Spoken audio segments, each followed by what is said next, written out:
जय महाराष्ट्र विद्यार्थी मित्रांनो, सर्वांचं स्वागत आहे आपल्या Kailas sir maths academy YouTube चॅनलमध्ये. चला विद्यार्थी मित्रांनो, सामाजिक शास्त्र म्हणजे काय, इतिहास व राज्यशास्त्र या विषयाचा आपल्याला बघा मित्रांनो पेपर बघायचा आहे. त्यापूर्वी विद्यार्थी मित्रांनो बघा, प्रत्येक ईच अँड एव्हरी क्वेश्चन पेपरचे तुम्हाला IMP क्वेश्चन दिले होते, तेच क्वेश्चन तुम्हाला परीक्षेमध्ये दिसले होते, बरोबर आहे. बघा मित्रांनो, विज्ञान 2चा पण पेपर झाला, याच्यामध्ये पण खूप सारे आपण IMP क्वेश्चन दिले, जुन्या क्वेश्चन पेपर सॉल्व्ह करून घेतल्या, त्याचा तुम्हाला 100% फायदा झाला. त्यानंतर बघा मित्रांनो, आपला जो फॉर्मॅट आहे तो फॉर्मॅट काय सांगतो तुम्हाला. सगळ्यात पहिली गोष्ट तर तुम्हाला 2+1चा फॉर्मॅट लक्षात ठेवायचा, 2 किंवा अजून एक म्हणजे 3 अशा जुन्या क्वेश्चन पेपर सॉल्व्ह करा. तुम्हाला मी पुस्तकातून डायरेक्टली क्वेश्चन काय करणार मित्रांनो, टिक करून देणार आहे. त्याचा तुम्ही चांगला अभ्यास करा, 100% तुम्हाला मार्क मिळतील. ओके, चला मित्रांनो, तर इतिहासाचे क्वेश्चन पेपर बघणार आहे. क्वेश्चन पेपरचा पॅटर्न काय असणार आहे, कोणकोणते क्वेश्चन येऊ शकतात, कोणकोणते क्वेश्चन रिपीट होतात आणि कोणकोणते क्वेश्चन हे IMP क्वेश्चन आहेत का ज्या परीक्षा दृष्टिकोनातून खूप महत्त्वाचे, ठीक आहे ना. चला त्यापूर्वी मित्रांनो, जर नवीन असेल तर पटकन चॅनलला सबस्क्राईब करून घ्या, कारण इतिहास असेल, भूगोल असेल त्याचेही क्वेश्चन पेपर देणार आहे. परीक्षेनंतर तुमचा रिझल्टचे अपडेट, पुढे 11वीचं ॲडमिशन असेल, काय करिअर करायचं, या सगळ्या गोष्टीचं डिटेल तुम्हाला आपल्या एकमेव यूट्यूब चॅनलवरती बघायला मिळणार आहे. ओके, चला व्हिडिओला सुरुवात करते. बघा मित्रांनो, पहिलं बघा मित्रांनो, तुम्हाला रिकाम्या जागा भरायच्या आहेत, म्हणजे पर्याय तुम्हाला निवडायचे. बघा पहिला दिला होता बघा, जगातील सर्वात प्राचीन संग्रहालय डॅश डॅश या शहराचे उत्खनन करताना सापडले, ठीक आहे ना. तर लक्षात घ्या काय उत्तर आहे याचं मित्रांनो, लक्षात घ्या. तर याचं उत्तर आहे बघा मित्रांनो ऊर. काय याचं उत्तर आहे बघा मित्रांनो, ऊर हे त्याचं योग्य उत्तर आहे बघा मित्रांनो. मग आता काय का जगामध्ये सगळ्यात जुनं किंवा सगळ्यात प्राचीन संग्रहालय ऊर या शहराचे उत्खनन करताना सापडले होते. ओके ना. चलो पुढे बघा मित्रांनो, आता पुढचा क्वेश्चन बघायचा. आता बघा मित्रांनो, महाराष्ट्र राज्याचे पहिले मुख्यमंत्री हे होते. कोणते होते आपल्याला हे माहीत असणं खूप आणि खूप गरजेचं आहे, बरोबर आहे. वसंतराव नाईक, यशवंतराव चव्हाण, शंकरराव चव्हाण, वसंतदादा पाटील. तर याचं उत्तर काय, तर यशवंतराव चव्हाण हे योग्य उत्तर आहे. काही पहिले आपल्या महाराष्ट्राचे काय होते ते मुख्यमंत्री होते. ओके, व्यवस्थित लक्षात ठेवा, खूप IMP क्वेश्चन आहेत हे. हां, आणि लक्षात ठेवा बऱ्याच क्वेश्चन पेपरमध्ये हेच क्वेश्चन रिपीट झालेले आहेत बघा मित्रांनो, ठीक आहे ना. बघा आता पुढं काय सांगितलं बघा, हितोपदेश या संस्कृत ग्रंथाचा जर्मन भाषेत अनुवाद यांनी केला. कोणी केला, यांनी केली. तर बघा मित्रांनो, जेम्स मिल, फ्रेडरिक मॅक्समिलर, नंतर आहे तुम्हाला mount Stuart Elphinstone, John Marshall. तर तुमचं योग्य उत्तर आहे बघा मित्रांनो फ्रेडरिक मॅक्समिलर. काय बघा मित्रांनो, फ्रेडरिक मॅक्समुलर हे तुमचं काय योग्य उत्तर असणार बघा. मग यांनी काय केलं, काय संस्कृत ग्रंथ हे हितोपदेशचे जर्मन भाषेत भाषांतर करणारे पहिले विद्वान होते, बरोबर आहे. त्यांनी the sacred books of the east या 50 खंडाचे संपादन केले होते. त्यांनी ऋग्वेद संकलित केला होता, जो 6 खंडामध्ये प्रकाशित झाला आहे, बरोबर. तसेच त्यांनी काय केलं, का ऋग्वेदाचे काय केलं मित्रांनो, जर्मन भाषेत त्यांनी भाषांतर देखील केले होते, बरोबर. ह्या गोष्टी आपल्याला माहीत असणं गरजेचं आहे. फ्रेडरिक मॅक्समुलर, ठीक आहे ना. पुढे बघा, पुढीलपैकी प्रत्येक गटातील चुकीची जोडी ओळखून ती लिहा. तुम्हाला काय करायचं, जी जोडी तुम्हाला दिली, ठीक आहे ना, काय चुकीची जोडी जी तुम्हाला दिलेली आहे ती तुम्हाला ओळखायची आहे आणि त्यानंतर काय करायचे, तुम्हाला पुन्हा लिहायचे. नुसती टिक मार्क करून ठेवायचे का नाही बघा मित्रांनो. ओके ना. बघा आता मित्रांनो, पहिला दिला बघा, रायगडाला जेव्हा जाग येते तेव्हा वसंत कानेटकर, बरोबर आहे. टिळक व आगरकर, विश्राम बेडेकर हे देखील बरोबर आहे. साष्टांग नमस्कार आचार्य अत्रे हे देखील बरोबर आहे. बघा, एकच प्याला अण्णासाहेब किर्लोस्कर हे काय चुकीचं आहे, कारण एकच प्याला हे कोणी लिहिलं किंवा काय, तर हे राम गणेश गडकरी. कोणी, राम गणेश गडकरी यांच्याशी काय तर रिलेटेड आहे, बरोबर आहे. हे आपल्याला माहीत असणं गरजेचं आहे. पुढे बघा मित्रांनो, आता दुसरा बघा दिलं मित्रांनो, Leopold von Ranke the secret of the world history. नंतर दिले दुसरं बघा, Michael Foucault archaeology of the knowledge हे देखील बरोबर आहे. कार्ल मार्क्स दास कॅपिटल हे देखील बरोबर आहे. आणि Rene Descartes reason in history हे काय असणार आहे, चुकीचं असणार आहे, बरोबर आहे. तर आपल्याला याचं उत्तर योग्य माहीत असणं गरजेचं आहे. का रेने देकार हे काय, the discourse on the method, काय डिस्कोर्स ऑन द मेथड हे त्याचं योग्य उत्तर होतं, बरोबर आहे, ठीक आहे. आता योग्य उत्तर पण तुम्हाला काय सांगतोय, कारण तुम्हाला माहीत असणं खूप आणि खूप गरजेचं आहे बघा मित्रांनो, ठीक आहे ना. चला पुढे बघा मित्रांनो, आता दिले तुम्हाला, तर पहिला दिले बघा, प्रभाकर बघा आचार्य, बघा दिसते तुम्हाला आचार्य प्रके अत्रे हे तुम्हाला दिले. दुसरं बघा दिले दर्पण दिले, बाळशास्त्री जांभेकर दिले. तिसरं बघा मित्रांनो तुम्हाला दिले का दीनबंधू कृष्णराव भालेकर. आणि चौथं दिले केसरी बाळ गंगाधर टिळक. ओके ना. तर याचं योग्य उत्तर काय असणार आहे बघा मित्रांनो, का चुकीची जोडी काय, तर प्रभाकर यांची दिले का आचार्य प्रके अत्रे. तर प्रभाकर यांची जोडी काय असते, तर बघा इथं आलं असतं भाऊ महाजन. काय असतं, भाऊ महाजन असतं. ओके ना. पुढे बघा मित्रांनो, दिलेल्या सूचनेनुसार कृती करा.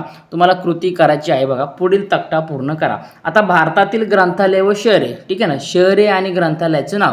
आता कोणकोणते शहर येते का याच्यामध्ये तुम्हाला लक्षात घ्या का याच्यामध्ये काय काय लायब्ररी येते, बरोबर ना, ग्रंथालय येते बघा. तर कोलकातामध्ये कोणती बघा तर लक्षात घ्या याच्यामध्ये काय तर नॅशनल लायब्ररी, कोणती तर नॅशनल लायब्ररी वगैरे याच्यामध्ये आहे, ठीक आहे ना. पुढं बघा दिल्लीमध्ये काय नेहरू मेमोरियल्स लायब्ररी, नंतर हैदराबादमध्ये काय का स्टेट सेंट्रल लायब्ररी, आणि मुंबईमध्ये काय तर लायब्ररी ऑफ एस.सी. सोसायटी, काय the library of SC. Society बघा, ठीक आहे ना. हे त्याचं योग्य उत्तर बघा. शहरे दिलेली ती तुम्हाला त्या शहरातील ग्रंथालयाचे नावं तुम्हाला लिहायचे होते मित्रांनो, ठीक आहे ना. नीट समजून घ्या, काही अडचण नाही, ठीक आहे ना. पुढे बघा मित्रांनो, आता याच्यामध्ये पुढचा क्वेश्चन दिला आपल्याला, पुढील संकल्पना चित्र पूर्ण करा, दिलेलं आहे तुम्हाला, ठीक आहे ना. बघा आता याच्यामध्ये काय काय दिले, भारत एक खोज मालिकेतून मांडलेल्या घटना दिसत आहे तुम्हाला, मांडलेल्या घटना. आता याच्यामध्ये कोणकोणत्या घटना याच्यामध्ये बघा तर आपल्याला माहीत असणं गरजेचं बघा. त्याच्यामध्ये तुम्ही लिहू शकता बघा, काय लिहणार तर अशोक आणि मौर्य साम्राज्य, त्याच्यानंतर हडप्पा संस्कृती, कालखंड असेल, वैदिक काळ असेल, बरोबर ना, मौर्य काळ असेल किंवा मौर्य कालखंड म्हणतो आपण, विज्ञान कलांचा विकास असेल, भक्ती आणि सुफी चळवळ असेल, नंतर 1857च्या स्वातंत्र्याचा संग्राम असेल. यापैकी तुम्हाला त्या घटना लिहायच्या आहेत मित्रांनो, ओके ना. चला पुढे बघा, पुढील संकल्पना चित्र पूर्ण करा. बघा दिले काय दिले, महाराष्ट्रातील थंड हवेचे ठिकाण. आता मोकार थंड हवेचे ठिकाण होऊन गेलं आपल्याला माहिती आहे ना, बरोबर ना. कोणकोणते ठिकाणं ती, महाबळेश्वर, माथेरान, चिखलदरा, बरोबर आहे, लोणावळा खंडाळा असेल, बरोबर का ना. लगीन झालं का चला घेऊन तिकडं हिंडायला बिनकामी, बरोबर ना, ठीक आहे ना. पंचगणी असेल, ठीक आहे ना. अशा प्रकारची तुम्हाला काय करायचे मित्रांनो, काय थंड हवेची ठिकाणाची तुम्हाला 4 नावं लिहायची आहेत, ओके. चला नेक्स्ट बघा मित्रांनो, पुढे दिलं आहे थोडक्यात टिपा लिहा. बघा काय सांगितलं तुम्हाला, थोडक्यात टिपा लिहा, कोणतेही 2. पहिला दिले बघा मित्रांनो, उपयोजित इतिहास. काय सांगितलं तुम्हाला, उपयोजित इतिहास. मग उपयोजित इतिहास काय तर बघा का या संज्ञाकरता जणांसाठी काय का इतिहास, पब्लिक हिस्ट्री हा पर्यायी शब्द वापरला जात असून यात इतिहासाद्वारे काय तर मिळणाऱ्या भूतकाळातील घटना संबंधित ज्ञानाचा उपयोग वर्तमान भविष्य काळाचा करण्याचा विचार केला जातो. वर्तमान काळातील काय सामाजिक आव्हानावरती उपाययोजना असतील, सामाजिक उपयुक्तेचे निर्णय असतील, याकरता भूतकाळातील घटनावरती विश्लेषण करण्यासाठी इतिहासाचे ज्ञान आवश्यक असते, बरोबर आहे. अशा प्रकारे तुम्ही त्याच्यामध्ये माहिती देऊ शकता. तुम्हाला काय करायचे, कोणतेही याच्यामधले 2 तुम्हाला द्यायचे, ठीक आहे ना. पुढे बघा दिले मित्रांनो, मराठा चित्रशैली. काय सांगितलं तुम्हाला, मराठा चित्रशैली, बरोबर आहे. मग ही शैली काय इसवी सन 17व्या शतकाच्या उत्तरार्धात विकसित होऊ लागली. या शैलीत रंगीत चित्रांचा समावेश असतो. ही शैली भित्तिचित्रे किंवा भिंतीवरील चित्रे आणि हस्तलिखितांमध्ये वापरले जाणारे लघुचित्र या स्वरूपात आढळते. त्यानंतर बघा मित्रांनो, भित्तिचित्रे प्रामुख्याने जुन्या वाड्यामध्ये मंदिरे असतील, छतांवर असेल इत्यादी ठिकाणी पाहायला मिळतात, बरोबर आहे. नंतर मराठी शैलीवर राजपूत किंवा आपण त्याला म्हणतो युरोपीय चित्रकला शैलींचा काय होतं याच्यावरती मित्रांनो प्रभाव पडत असतो, बरोबर आहे. याच्यावरती काय होतं, याचा प्रभाव पडत असतो. फक्त लक्षात घ्या विद्यार्थी मित्रांनो, तुम्हाला जे काही आन्सर वगैरे असेल तुमचे, तुम्हाला क्लिअर कट लिहिणे खूप खूप अपेक्षित आहे, ओके ना. नीट लक्षात ठेवून घ्या, ओके. पुढचं आता बघा मित्रांनो, तुम्हाला सांगितलेलं बघा काय सांगितलं तुम्हाला तर स्थळकोश. तुम्हाला काय सांगितले, स्थळकोश तुम्हाला सांगितलेला आहे. आता स्थळकोश काय बघा मित्रांनो, तर सगळ्यात पहिले स्थळकोश काय असतो आपण म्हणतो त्याला बघा का स्थळकोश हा ऐतिहासिक स्थळांबद्दल आवश्यक भौगोलिक माहिती देतो. त्या काळात महाराष्ट्राबद्दल असेल काय असेल, महाराष्ट्राबद्दल असेल, त्यानंतर काळ, ठिकाण आणि त्या काळातील प्रमुख घटनांबद्दल तपशीलवार माहिती देतो. त्यानंतर प्राचीन भारतीय स्थलकोश असेल 1969 मध्ये सिद्धेश्वर चित्रावण यांनी रचला होता. वैदिक साहित्य, कौटिल्य, अर्थशास्त्र इत्यादीमध्ये उल्लेख केलेल्या ठिकाणाबद्दल काय करतो तो आपल्याला माहिती देत असतो, बरोबर आहे. हाच झाला स्थळकोश, याबद्दल तुम्हाला माहिती द्यायची. पुढे बघा, पुढील विधाने कारण स्पष्ट करा. आता लक्षात घ्या, हे सगळे क्वेश्चन तुम्ही टिक मार्क करून घ्या. हे क्वेश्चन तुम्हाला 100% तुम्हाला याचीला क्वेश्चन काही ना काही तुम्हाला क्वेश्चन हे 100% रिपीट होते, त्यामुळे याचं नीट लक्षात घ्या, ठीक आहे ना. पुढे बघा दिले तुम्हाला, फुको या लेखन पद्धतीला ज्ञानाचे पुरातत्व म्हटले गेले आहे. का म्हटले गेले, कारण मायकेल फुको यांनी काय केलं का कालक्रमानुसार इतिहासाची अखंड मांडणी करण्याची पद्धती चुकीची ठरवली. त्यांच्या मते अंतिम सत्यापर्यंत पोहोचणे हे पुरातत्वाचे उद्दिष्ट नसते. या वस्तुस्थितीवर त्यांनी प्रकाश टाकला. भूतकाळातील अस्तित्व स्तरांचे काय म्हणजेच बदलांचे स्पष्टीकरण असेल देण्याचा पुरातत्वाचा प्रयत्न केला. फुको यांनी इतिहासामधील काय केलं का स्थापित स्तराचे स्पष्टीकरण देण्यावर अधिक भर दिला. म्हणून त्यांच्या लेखन पद्धतीला ज्ञानाचे पुरातत्व म्हटले गेले आहे. ठीक आहे ना.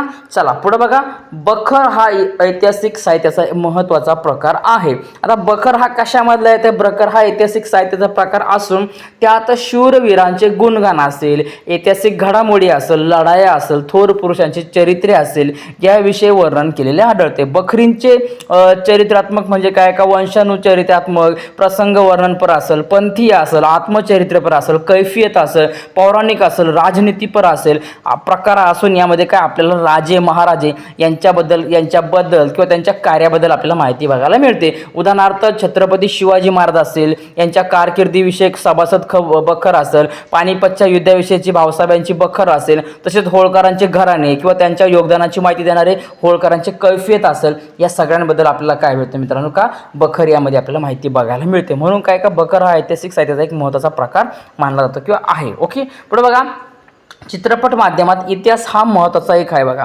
महत्त्वाचा काय तर एक विषय आपण म्हणतो. मग अलीकडच्या काळात काय अनेक चित्रपट ऐतिहासिक पात्राच्या जीवनावर बनवले जातात. निर्मात्याच्या ऐतिहासिक तथ्याचे ज्ञान असणे महत्त्वाचे आहे, कारण काही कारणे आहेत ती, बरोबर ना. मोठ्या प्रेक्षकांना काय चित्रपट टी व्ही मालिकांमधून मिळणारी सामग्री आवडते, मालिका आवडतात, मोकार रडारडी, सासू सुनेच्या भांडणा, मोकार कुटाने आवडतात, बरोबर का नाही. म्हणजे चुकीच्या तथ्याचे वितरण केल्याने चुकीची माहिती लोकांपर्यंत पोहोचते. बऱ्याचदा एखाद्या विशिष्ट साम्राज्याची किंवा युद्धाची भावना जोडल्या जातात. अशा प्रकारच्या चित्रपटाबद्दल आपल्याला माहिती लिहायची होती. ओके, पुढे बघा, तंत्रज्ञानाचा इतिहास अभ्यासावा लागतो. का लागतो, कारण मानवाच्या उत्क्रांतीमध्ये दगडांची हत्यारे बनवण्यापासून ते कृषी उत्पन्नाच्या विकासापर्यंत विज्ञान आणि त्यावर आधारित तंत्रज्ञानाने महत्त्वाची भूमिका बजावली. त्यानंतर काळात विज्ञानाच्या प्रगतीमुळे उत्पादन प्रक्रियेमध्ये यांत्रिकीकरण झाले, कृषी उत्पादन, वस्तू निर्माण आणि अभियांत्रिकी क्षेत्रामध्ये मोठे बदल झाले, बरोबर का नाही. तुम्हाला हे प्रकारे लिहायचे होते. ओके, चला अशा प्रकारे कारण द्यायचे, याची टिक मार्क करून घ्या आणि याची उत्तर चांगल्या प्रकारे पाठांतर करा. ओके, पुढे बघा, उतारा तुम्हाला दिला होता मेजर ध्यानचंद बघा.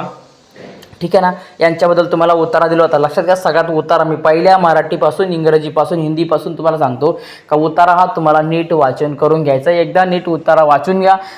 एकदा जर उतारा नीट वाचला तर तुम्हाला या उतारातील टोटल प्रश्नांची उत्तरं तुम्हाला इझी मिळतील. ठीक आहे, बघा आता. ठीक आहे, दिसते उतारा, नीट वाचून घ्या. व्हिडिओ मी थांबवते, पॉज करते, मागं पुढं व्हिडिओ घ्या आणि उत्तरं शोधा. ठीक आहे ना. पहिला दिले बघा मित्रांनो, तुम्हाला काय दिले बघा, तर 1936 मध्ये बघा, काय 1936 मध्ये भारतीय हॉकी संघाचे संघनायक कोण होते, तर 1936 मध्ये मेजर ध्यानचंद हे भारतीय हॉकी संघाचे कर्णधार होते किंवा संघनायक होते. संघनायक आणि कर्णधार एकच. हां, पुढे बघा, भारतात कोणता दिवस हा राष्ट्रीय क्रीडा दिवस म्हणून साजरा करतात, तर भारतामध्ये 29 ऑगस्ट ध्यानचंद यांचा काय का मेजर ध्यानचंद यांचा जन्मदिवस हा भारतामध्ये काय का राष्ट्रीय क्रीडा दिवस म्हणून साजरा करतात. ओके, हॉकी खेळाविषयी आपलं मत काय आहे, तर हॉकी हा एक रोमांचक किंवा वेगवान खेळ आहे, ज्यासाठी कौशल्य असेल, सांघिक कार्य असेल, रणनीती असेल, या गोष्टी आवश्यकता आहे किंवा भारताचा एक राष्ट्रीय खेळ आहे. भारत, बरोबर, त्याचा समृद्ध इतिहास आहे, ज्यामध्ये मेजर ध्यानचंद सारख्या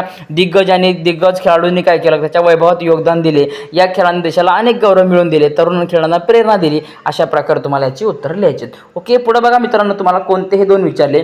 स्त्रीवादी इतिहास लेखन म्हणजे काय. काय बघा मित्रांनो, तुम्हाला स्त्रीवादी इतिहास लेखन म्हणजे काय, का असं लेखन किंवा असं लिखाण का जे स्त्रियांच्या दृष्टिकोनातून केलेली इतिहासाची पुनर्रचना होय किंवा इतिहासाच्या लेखनामध्ये पुरुषवादी दृष्टिकोनाचाच प्रभाव अधिक होता, म्हणून त्यावरती पुनर्विचार करावा आणि त्यात स्त्रियांचा अंतर्भाव करावा, अशी भूमिका French Vidushi Seema the Vova यांनी मांडली. त्यानंतर स्त्रीवादी इतिहास लेखन हा विचार स्वीकारला गेला. स्त्रियांशी संबंधित नोकऱ्या असतील, रोजगार असेल, ट्रेड युनियन्स असेल, स्त्रियांचे कौटुंबिक जीवन असेल, स्त्री संस्था असेल, या सर्वांवरती सविस्तर संशोधन सुरू केले. त्यानंतर 1990 नंतर स्त्री हा एक स्वतंत्र सामाजिक वर्ग मानून इतिहास लिहिण्यावरती भर दिला जाऊ लागला आणि या दृष्टिकोनात काय स्त्रीवादी इतिहास लेखन असे म्हटलं गेलं होतं. ठीक आहे ना. अशा प्रकारे तुम्हाला डिटेलमध्ये पूर्ण उत्तर लिहायचे मित्रांनो. ठीक आहे ना, लक्षात घ्या. पुढचा बघा, कला क्षेत्रामध्ये व्यवसायांच्या कोणत्या संधी उपलब्ध आहेत, मग त्या लिहायच्या. कोणकोणत्या ती, तर कलेच्या अभ्यासक्रमांना किंवा अभ्यासकांना संग्रहालय असतील, अभिलेखागारे असतील, ग्रंथालय असेल, पुरातत्व संशोधन असेल, पत्रकारिता असेल, भारतीय विद्या या ठिकाणी व्यवसाय मिळू शकतात किंवा औद्योगिक आणि जाहिरात क्षेत्रामध्ये, तसेच कला वस्तूंना खरेदी विक्री व्यवसायात कलागुणांच्या जाणकारांची आवश्यकता असते. चित्रपट नाटक निर्मितीसाठी नेपथ्य कलाकार, दिग्दर्शक, छायाचित्रकार, प्रकाश योजना इत्यादी कलाकारांची आवश्यकता असते. तुम्ही अशा प्रकारे लिहू शकतात. ओके ना. दागिने, धातूच्या वस्तू, लाकडी शोभेच्या वस्तू बनवणे, बांबू, काच, कापड, माती, दगडी कलापूर्ण वस्तू, शिल्पे बनवणे, अशा क्षेत्रामध्ये व्यवसायाला अनेक संध्या उपलब्ध असतात. ओके ना. चलो पुढे बघा मित्रांनो, आता पोवाडा म्हणजे काय? आता हा प्रत्येक विद्यार्थ्याला हा आपल्याला माहीत असणं गरजेचं का पोवाडा म्हणजे काय, बरोबर का नाही? पोवाडा काय हा तर एक गद्य पद्य मिश्रित सादरीकरणाचा प्रकार आहे का ज्यामध्ये पोवाड्यामध्ये शूर स्त्री पुरुषांच्या पराक्रमाचे आवश्यक युक्त किंवा स्फूर्तिदायक भाषण कथित केले जाते. छत्रपती शिवाजी महाराजांच्या काळातील अज्ञानदास या कवीने अफजल खान असेल वधाविषयी रचलेल्या किंवा तुळशीदासाने रचलेल्या सिंहगडाच्या लढाईचा पोवाडा प्रसिद्ध केला. ब्रिटिशांच्या काळात उमाजी नाईक असेल, चापेकर बंधू असेल, महात्मा गांधी असेल यांच्यावरती पोवाडे रचले गेले. संयुक्त महाराष्ट्र चळवळीच्या काळामध्ये अमर शेख, अण्णाभाऊ साठे असेल, गवाणकर असेल या शाहिरांनी काय केलं, रचलेल्या पोवाड्यांनी महाराष्ट्र गाजवला आणि पोवाड्याच्या माध्यमातून जागरूकता करण्यात आली. ओके ना, अशा प्रकारे तुम्हाला यायचे. ठीक आहे ना. पुढे बघा, पर्यटनाचे कोणतेही 3 प्रकार सांगा किंवा ते स्पष्ट करा. कोणकोणते 3 प्रकार ते तुम्हाला लिहायचे ती. मग आता ऐतिहासिक पर्यटन असेल, भौगोलिक पर्यटन असेल, आंतरराष्ट्रीय पर्यटन असेल किंवा मग तुमचं एखाद्या दिवस सुट्टीच्या दिवशी हिंडायचं पर्यटन असेल, याबद्दल तुम्हाला काय करायचं आहे मित्रांनो, तुम्हाला माहिती लिहायची. ओके ना, किंवा ते तिन्ही तुम्हाला प्रकार स्पष्ट करायचे. पुढे बघा दिले तुम्हाला, महाराष्ट्रात स्थानिक शासन संस्थांमध्ये महिलांसाठी डॅश डॅश जागा राखीव ठेवण्यात आले. 50% जागा. किती? 50% जागा त्यांना आता राखीव ठेवण्यात आलेल्या आहेत. ओके ना. पुढे बघा, शेतीचे उत्पादन वाढवण्यासाठी आणि अन्नधान्याबाबत स्वयंपूर्ण होण्यासाठी डॅश डॅश करण्यात आली. काय? जलक्रांती, हरित क्रांती, औद्योगिक क्रांती, धवल क्रांती. तर ही असणारी हरित क्रांती हे आपल्याला माहीत असणं गरजेचं आहे, बरोबर ना. ठीक आहे ना. काय का शेतीचे उत्पादन वाढवण्यासाठी अन्नधान्याबाबत स्वयंपूर्ण होण्यासाठी हरित क्रांती करण्यात आली. कधी? 1960 या दशकात कृषी शास्त्रज्ञ MS स्वामीनाथन यांच्या नेतृत्वामध्ये काय 1960 साली हरित क्रांती करण्यात आली होती. ओके, चलो नेक्स्ट बघा मित्रांनो, पुढचा क्वेश्चन बघा. पुढील विधाने चुकी बरोबर ते तुम्हाला काय करायचे, स्पष्ट करायचे. ठीक आहे ना. काय करायचं तुम्हाला, चुकी बरोबर तुम्हाला स्पष्ट करायचे. बघा काय दिले, विशिष्ट प्रसंगी निवडणूक आयोग एखादा मतदारसंघात पुन्हा निवडणुका घेतात ना, बरोबर का. एखाद्या वेळी त्यांना काय का पुन्हा निवडणुका घ्याव्या लागतात. का घ्याव्या लागतात? कारण काही वेळा विधानसभेचा किंवा लोकसभेचा एखादा सदस्य आपल्या प्रतिनिधित्वाचा राजीनामा देतो किंवा एखाद्याचं प्रतिनिधी अकस्मात निधन होते किंवा अशा वेळी त्या मतदारसंघाची कामे कोण करणार हा प्रश्न निर्माण होतो. म्हणून निवडणूक आयोग या जागेसाठी पोट निवडणूक घेतात. पोट निवडणूक म्हणजे काय? काय निवडणूक झाल्यानंतर परत निवडणूक घेणे याला काय म्हणतात, पोट निवडणुका म्हणतात. म्हणजे विधान कसं असणार आहे, बरोबर असणार आहे. पुढे बघा, महिलांच्या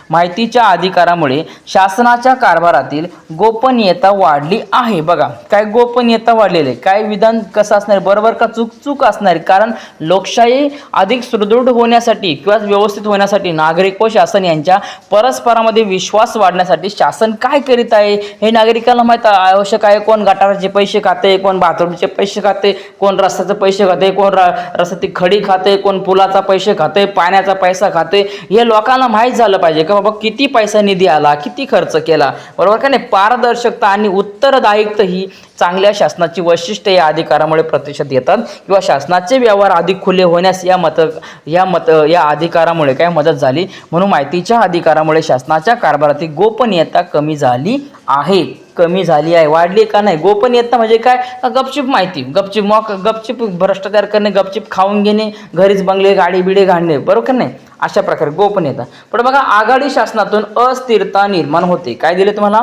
आघाडी शासनातून तुम्हाला अस्थिरता निर्माण होते. अस्थिरता निर्माण होते का नाही, काय तर चूक आहे विधान. कारण 1989च्या लोकसभा निवडणुकीनंतर राजकारणात एकाच पक्षाचे वर्चस्व संपुष्टात येऊन आघाडी शासनाच्या स्थापनेस सुरुवात झाली. आघाडी शासनामुळे अस्थिरता निर्माण होईल असा विचार व्यक्त केला जातो. मात्र भारताने हा विचार चुकीचा ठरवला आहे. कारण भारतात बहुपक्षीय व्यवस्था असूनही आघाडीचे शासन आता भारतीय राजकारणात स्थिरतेचा भाग बनले आहे. म्हणूनच आघाडी शासनातून अस्थिरता निर्माण होते हे म्हणणे चुकीचे आहे. विधान हे चुकीचे. ठीक आहे ना. पुढे बघा, अल्पसंख्याक विषय तरतुदी तुम्हाला काय करायचं, याच्यामध्ये कोणतेही एक काय तुम्हाला स्पष्ट करायचे. बघा काय अल्पसंख्याक म्हणजे भारतीय संविधानाने अल्पसंख्याकाचे संरक्षण करण्यासाठी अनेक तरतुदी केल्या आहेत. जसं की अल्पसंख्याकांना शिक्षणाच्या, रोजगाराच्या संधी मिळाव्यात यासाठी शासनाने अनेक योजना राबवल्या. भारतीय संविधानाने काय केलं का जात, धर्म, वंश, भाषा व प्रदेश इत्यादी घटकावरती आधारित भेदभाव करण्यास प्रतिबंध केला आहे. अल्पसंख्याविषयी व्यापक तरतूद असून समतेचा अधिकार, स्वातंत्र्याचा अधिकार किंवा स्वातंत्र्याचा हक्क असेल, शोषणाविरुद्धचा हक्क असेल, सांस्कृतिक व शैक्षणिक हक्क फरकामुळे काय का अल्पसंख्याकाला मूलभूत स्वरूपाचे संरक्षण मिळाले आहे. पण बघा कामगार चळवळ, आता तुम्ही उत्तर व्यवस्थित लिहा, पाठांतर करा, ठीक आहे ना.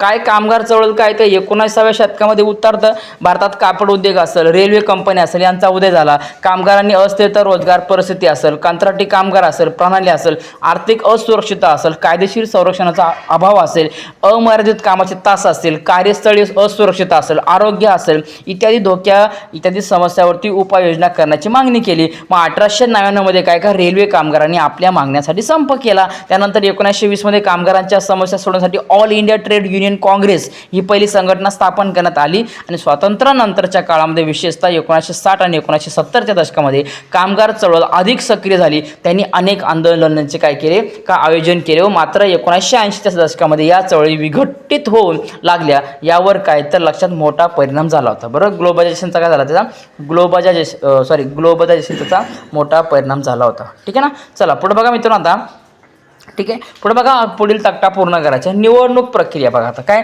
निवडणूक आयोग आणि तुम्हाला काय दिले मतदार भूमिका दिली. आता निवडणूक आयोग काय करतो बघा, मतदार याद्या तयार करणे, कोण कोणाचं मतदार आहे, एका लोकांचं नाव 4 ठिकाणी आहे का 2 ठिकाणी आहे का हे तपासणे, काय मतदारसंघाची निर्मिती करणे किंवा निवडणुकीची तारीख जाहीर करणे. आता मतदार काय करतो तर मतदान करतो, काय करतो 500 रुपये घेतलो आध्या रातील, सकाळी क्वार्टर मारतो आणि सकाळी गेला का अंगठा देऊन काय करतो लगेच काय करतो का आपलं नाव पुढं बटन दाबतो आणि ज्याला जायचं ते दुसरा जातो त्याला मतदान करतो. बरोबर. पुढे काय आचारसंहितेचे पालन करणे, काय करणं आचारसंहितेचं पालन करणे. पुढे बघा मित्रांनो, पुढील संकल्पना चित्र तुम्हाला स्पष्ट करायचे. काय दिले बघा, भारतीय लोकशाही समोरील सामाजिक आव्हाने. कोणकोणते सामाजिक आव्हाने आपल्याकडं तर सगळ्यात महत्त्वाचे कुठाने येते आपल्याकडं का ते आहेत बघा मित्रांनो. आपल्याकडं का भ्रष्टाचार असेल, कोणतं आहे आपल्याकडं सगळ्यात महत्त्वाची गोष्ट का भ्रष्टाचार आहे आपल्याकडं. ठीक आहे ना. जमातवाद असेल, राजकारणाचे गुन्हेगारीकरण असेल, दहशतवाद असेल, साक्षरतेचा अभाव असेल, दुष्काळ असेल, गरिबी असेल, धर्मवाद असेल, बरोबर ना, बेरोजगारी असेल, गरीब श्रीमंत यांच्यातील वाढती दरी असेल, साधन संपत्तीचे असमान वितरण असेल, या सगळ्या गोष्टी तुम्हाला याच्यामध्ये लिहायच्यात. ओके चलो नेक्स्ट बघा. पुढील प्रश्नांचे थोडक्यात तुम्हाला उत्तर द्या. कोणते राष्ट्रीय पक्ष म्हणून मान्यता मिळण्यासाठी निवडणूक आयोगाने स्पष्ट केलेले निकष सांगा.